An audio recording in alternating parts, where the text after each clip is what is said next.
आंधियों को चलाइए, इन मदारिस को मजबूत कीजिए, ये सोचकर मजबूत कीजिए मदारिस होंगे तो आलिम पैदा होंगे, आलिम पैदा होंगे तो एक तहरीक चलेगी, और तहरीक चलेगी तो समाज बदलेगा, हम बदलेंगे। अपने मिजाज को बदलिए। और मेरी कौम के नौजवानों, मोबाइल की दुनिया से अपने आप को आजाद करो, किताब की दुनिया में कदम रखो, नमाजों की पाबंदी करो। ऐशा की नमाज पढ़कर जब नींद नहीं आए ना, आज मार्केट में सबसे ज्यादा डिप्रेशन की गोलियां बिक रही हैं। छोटे छोटे बच्चे डिप्रेशन में, नौजवान लड़के लड़कियां डिप्रेशन में, नींद नहीं आ रही है। नींद की गोलियां खाकर सोने वाला ऐशा की नमाज पर नींद की गोलियां खाने की जरूरत नहीं पड़ेगी। दिल बेचैन हो तो रुदो सलाम पर नींद की गोलियां खाने की जरूरत नहीं पड़ेगी। मैं तो कहता हूं, मैट्रिक इंटर में पढ़ने वाला नौजवान रात को नींद ना आए ना, अपनी किताब लेकर पढ़ते हुए लेट जा, 10 मिनट में तुझे नींद आ जाएगी। सुबह को उठकर फजर की नमाज पर सड़कों पे दौड़, इतना दौड़, और जिंदगी को टारगेट बना। डॉक्टर बनना है, लग जा। इंजीनियर बनना है, लग जा। प्रोफेसर बनना है, लोगों से मापदंड लेकर के लग जा। आज हमारी आदत ये भी बुरी है, हम बाप हैं, हमारे पास 2 औलादे हैं। मान लीजिए मेरा बेटा मदरसे में पढ़ता है, मैंने कहा चलो आ गया मदरसे से, मैंने कहा बाबू तैयार हो जाओ, अल्लामा महबूब गौहर साहब के घर चलते हैं। गए, कहा हजरत ये जरा मेरा बेटा है, मदरसे में पढ़ता है, जरा इसका जायजा लीजिए किस लायक है। आप कभी टेस्ट नहीं लेते ना, तो आप लें, जरूर लें। हजरत ने कहा हाँ ये लड़का पढ़ तो रहा है, ठीक है, ज़हीन है, ऐसा करे इसे ये पढ़ लेना तो हजरत मौलवी के बाद DLED करा दे, इधर इसका रुझान है, BPSC की तैयारी करा दे। उसके बाद ये लड़का शेर व शायरी की भी शौक रखता है, तो साहब इसे शायर भी बना दे। चलिए ये लड़का खिताबत का शौक रखता है, खतीब बना दे। ये लड़का लिखने का शौक रखता है, बना दे। आपका बेटा मैट्रिक में पढ़ता है, आपने कभी उसकी जांच कराई अपने किसी पढ़े लिखे नौजवान से? आप जो कामयाब है हमारी कौम का नौजवान, कभी आप अपने बेटे को उसके पास ले जाइए, जरा शहजादे देखिएगा इसकी मैथ में क्या पोजीशन है, जरा इंग्लिश में क्या पोजीशन है, जरा साइंस की क्या पोजीशन है, जरा देखिए तो क्या ये इंटर में साइंस लेने के लायक है, इंटर में मैथ लेने के लायक है, या आर्ट्स पढ़ने के लायक है? किस लायक है? पता चला लड़का आर्ट्स में पढ़ने के लायक है और साइंस लेकर किस्मत आजमा रहा है, जिंदगी बर्बाद हो रही है। नहीं, इल्मी लियाकत के हिसाब से करोड़ों राहें खुली हैं, टारगेट बनाइए। और जब तक उम्र बाकी है, मैं कहता हूं भारत में सबसे ज्यादा मुसलमानों, तुझे सरकारी महकमे में पहुंचने की जरूरत है। कौन कहता है नौकरी नहीं मिलती, एडमिशन नहीं होता? अल्लामा महबूब गौहर साहब से पूछिए, मेहनत करके देखिए, सड़क पे इतना दौड़ो कि जिस्म पे वर्दी भी सरकारी हो और कमर में रिवाल्वर भी, समझ गए ना, कमर में रिवाल्वर भी और हाथ में कलम भी। अरे जोर से बोलिए भाई, हाथ में कलम भी। अब वो दौड़ नहीं है कि बम बारूद चलाइएगा, तलवार चलाइएगा, अखाड़ा में लाठी भाजिएगा, तो जाइए भाजिए लाठी,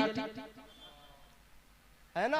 वो दौड़ नहीं रहा। महबूब गौहर साहब का नाम अखाड़ा में लाठी भाजने की वजह से। अरे बोलिए, अब तकरीर में क्या करूं, है ना? डॉक्टर फसीह साहब किबला है हजरत के इलाके के, इंडिया में इतने बड़े पोस्ट पर हैं, क्या वो मुहर्रम में तलवार भाजते थे? बोलिए ना ईमानदारी से, मुहर्रम में ढोल बजाते थे? नहीं। क्यों? आपसे मैं पूछना चाहता हूं, हुजूर ताजुश शरिया को पूरी दुनिया ने माना, ताजुश शरिया के हाथ में तलवार थी या बरेली के रजा का कलम था? अरे बोलिए ना, क्या था?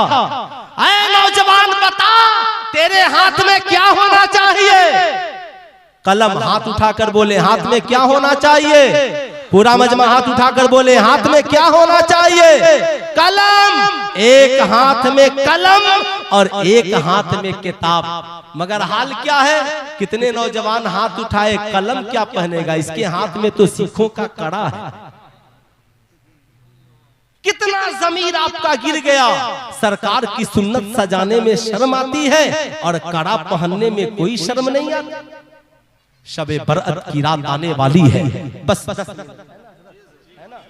है ना? माशाअल्लाह माशाअल्लाह। इजाजत है 10 मिनट बोलूं कि तकरीर खत्म कर दूं? इजाजत है आप लोगों की? जरा दोनों हाथों को उठाकर बोल दें या रसूल अल्लाह, और जरा प्यार से बोल दें या हबीब अल्लाह।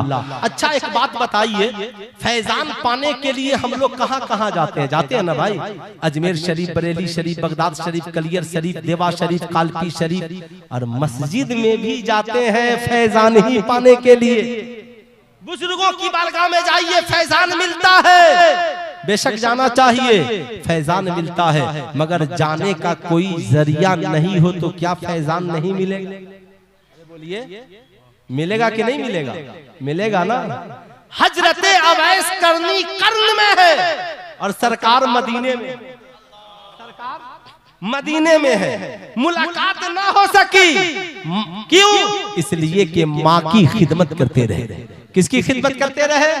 पूरा मजमा हाथ उठाकर बोले, किसकी खिदमत करते रहे? माँ की खिदमत करते रहे। माँ ने दुआ कर दी, मौला मेरा अवैस तेरे हबीब की मोहब्बत में मस्त रहता है, मैं भी मस्त रहती हूँ, फैजान जारी हो जाए। जमाने की निगाहों ने देखा, अल्लाह के नबी ने कहा, उमर मेरे विसाल के बाद ये जुब्बा ले जाकर मेरे अवैस को कर्न में देना और कहना मेरी उम्मत की बख्शिश के लिए दुआ करे। सुल्तान रजा कहना चाहेगा, फैजान यहीं से जारी हो जाएगा। आप दिल से माँ की खिदमत में लग जाए, बाप की खिदमत में लग जाए, भाई बहन की खिदमत में लग जाए, उलमा की खिदमत में लग जाए, बीवी बच्चों की खिदमत में लग जाएं, यकीन के साथ खिदमत में लग जाएं, फिर देखें कमाल। शबे बरअत की रात आने वाली है, आने वाली है ना शबे बरअत की रात। ये किस कौन महीना चल रहा है? शाबान का। शबे बरअत की रात आने वाली है। शबे बरअत की रात बख्शिश की रात, मगफिरत की रात, जहन्नम से छुटकारे की रात। मगर कुछ लोग ऐसे हैं जिनकी उस रात में भी बख्शिश नहीं होगी। नंबर 1, माँ बाप का नाफरमान। कौन? माँ बाप का। नंबर 2, दायमी शराब पीने वाला, हमेशा शराब पीने वाला। नंबर 3, जानी, जो जना करने से तौबा न कर ले। नंबर 4, एहसान करके एहसान जताने वाला, है ना। इनकी बख्शिश नहीं। इसलिए मैं आपसे कहूंगा, आप नमाज पढ़ने जाते हैं ना, आप रोजा रखते हैं, हज करते हैं, ज़कात करते हैं, नेकियां करते हैं। रमजान का महीना भी आने वाला है, उससे पहले अपनी बूढ़ी माँ को राजी कर ले, अपने वालिद को राजी कर ले, अपने मामलात को दुरुस्त कर ले। ऐसा ना हो कि शाबान का महीना आया और दिल महबूब गौहर साहब, मौलाना मंसूर साहब, है ना, इन बुजुर्गों का दुखाया और माफी फेसबुक पे मांग रहे हैं, है ना। दिल इनका दुखाया, दिल माँ बाप का, भाई का दुखाया, और माफी फेसबुक पे जिन लोगों को मेरी जात से तकलीफ पहुंच गई हो वो मुझे माफ कर दे, मगर एक बार भी माँ से माफी नहीं मांगता, एक बार भी नहीं मांगता। मैं कहूंगा मेरी कौम के शहजादों, इस्लाम कहता है जिसका तूने दिल दुखाया है पहले उससे माफी मांग, जब वो मान जाएगा तो रब भी मान जाएगा, रब भी मान जाएगा। अल्लाह अल्लाह। रमजान का मुबारक महीना आने वाला है, उससे पहले साहब शबे बरअत की रात जब आए ना, उससे पहले शराबी है शराब से तौबा कर ले, जुआरी है जुआ से तौबा कर ले, जानी है जना से तौबा कर ले, किसी को आपकी जात से तकलीफ पहुंची हो उससे मामलात साफ सुथरे कर ले। और रमजान का मुबारक महीना आने से पहले रमजान की तैयारी कर ले। अब साहब हमारे यहाँ तैयारी क्या है? हमारे यहाँ तैयारी साहब अपना सिर्फ अपनी तैयारी करते हैं हम। हाँ देख लो, सेवई है, ये है, वो है। जो ही दस्तरखान बिछा, 10 किस्म के फल फ्रूट, सेल्फी ली और कहाँ डाल दिया? फेसबुक पर।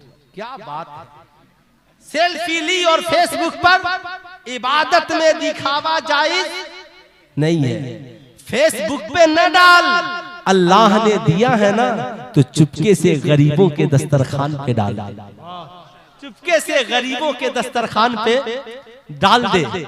आप कहेंगे मौलाना पता कैसे चलेगा, फला गरीब है। मैं कहूंगा बड़ी आसानी से पता चल जाएगा। कहा पता कैसे चलेगा? साहब समाज में दो किस्म के लोग हैं, एक वो जो दर दर मांगते हैं और एक वो जो बड़े खुददार होते हैं। डॉक्टर इकबाल के इस शेर पे अमल करते हैं, मेरा तरीक अमीरी नहीं गरीबी है, मेरा तरीक अमीरी नहीं फकीरी है। खुदी न बेच गरीबी में नाम पैदा कर, प्यासे रहेंगे मगर मांगेंगे नहीं, भूखे रहेंगे मगर मांगेंगे नहीं, सिला हुआ कपड़ा पहन लेंगे मगर मांगेंगे नहीं। आसान तरीका है। आप अपने बेटे से कहिए बेटा जरा चचा के घर जाना और कहना कि आज मेरे घर एक सेब की जरूरत है ना। अब आपका बच्चा पहुंचा, कहा चचा एक सेब चाहिए।